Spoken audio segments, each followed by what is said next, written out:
Fullbringers. They were those born at the nexus of human and hollow relations. Their unique power to manipulate any object they had an attachment to could seem like a power bestowed by a god. It seemed to allow them to rearrange parts of the world's state of being, almost as though they had the privilege to shout their objections against the system someone else had created. They had attachments to what was around them. Their power allowed them to rise above the physical world, but also chained them down to the world they floated above. So, what becomes of a Fullbringer who lacked attachment? A Fullbringer who had not a shred of sentiment, no connection, affection, or hate for anything around them? Our Michibane was one answer to such a question. She was a rare second-generation Fullbringer. Though her father had been a Fullbringer, her mother had been a regular human. When her mother had been attacked by a hollow, her father used his powers to force the hollow to withdraw, but Aura's mother had sustained a deep wound, and though she delivered the baby safely, the wound took her life.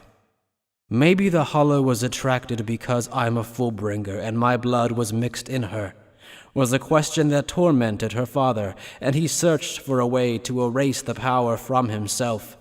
After a decade had passed, he turned to Aura gleefully and spoke to her. Rejoice.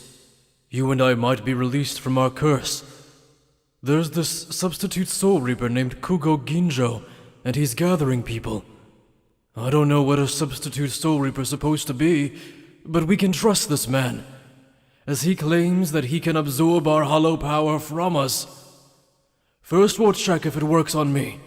If nothing bad happens, then after that, Aura, you'll be able to live a normal life.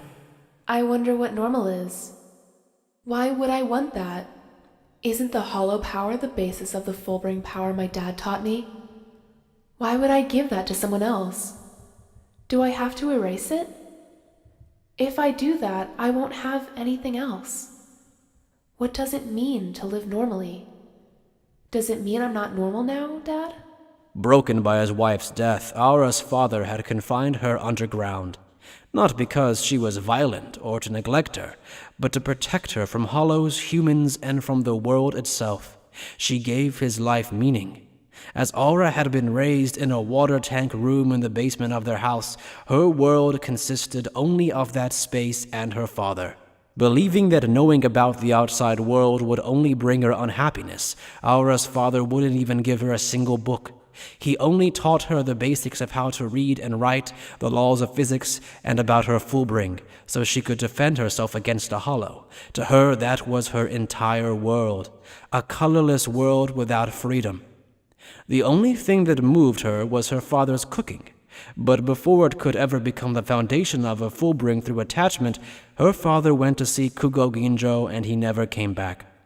Even with her meager knowledge, Aura understood something had occurred, but wasn't able to determine what to do in that situation.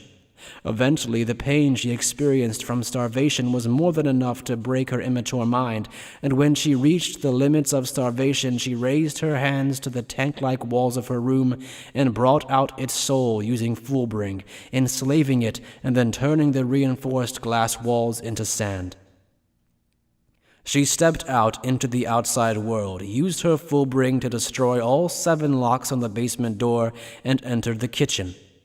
The first part of the world she grabbed was a food item she realized was a component in her father's meals, and ate it on instinct, then immediately spat it out because of its rancid taste.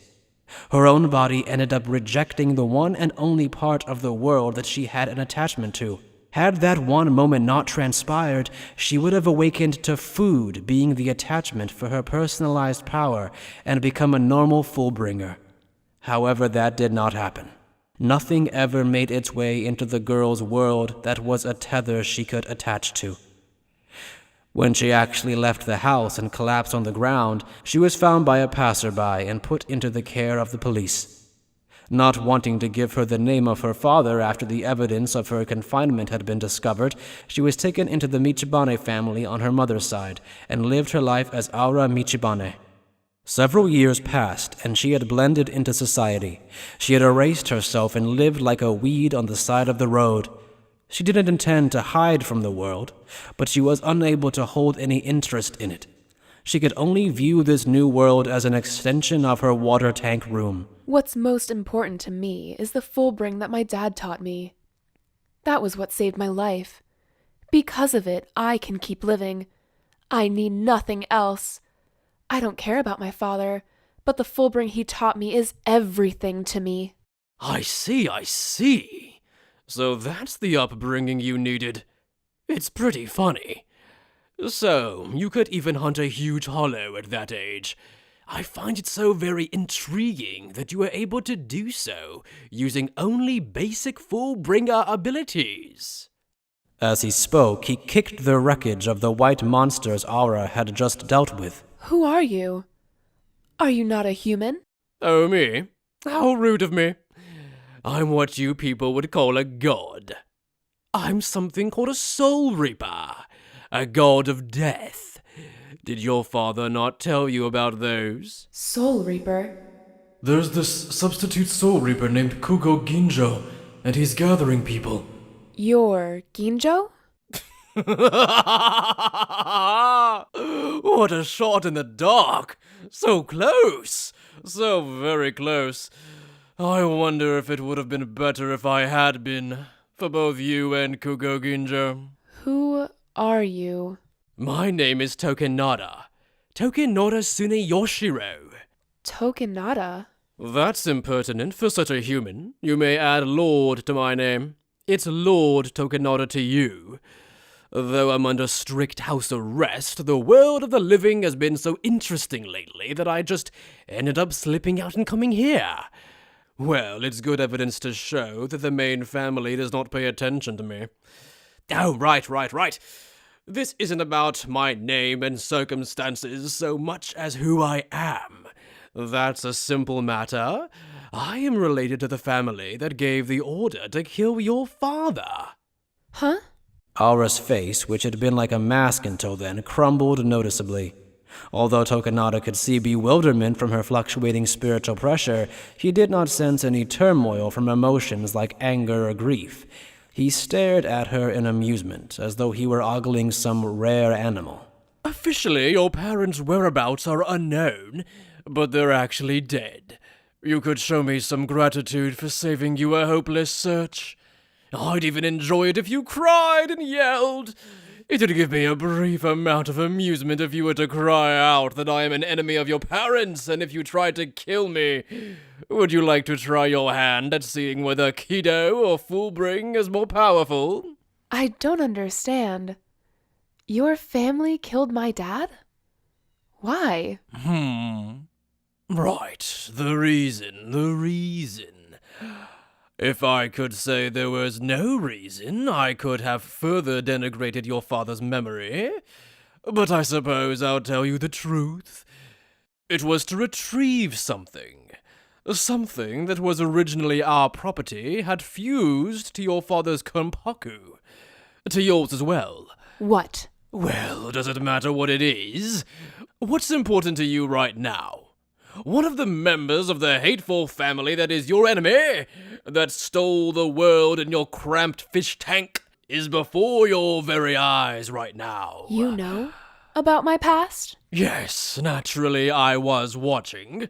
There was likely some factor hiding on your mother's side as well. 2 generations of Fullbringers at the same time is exceedingly rare. I took the opportunity to observe.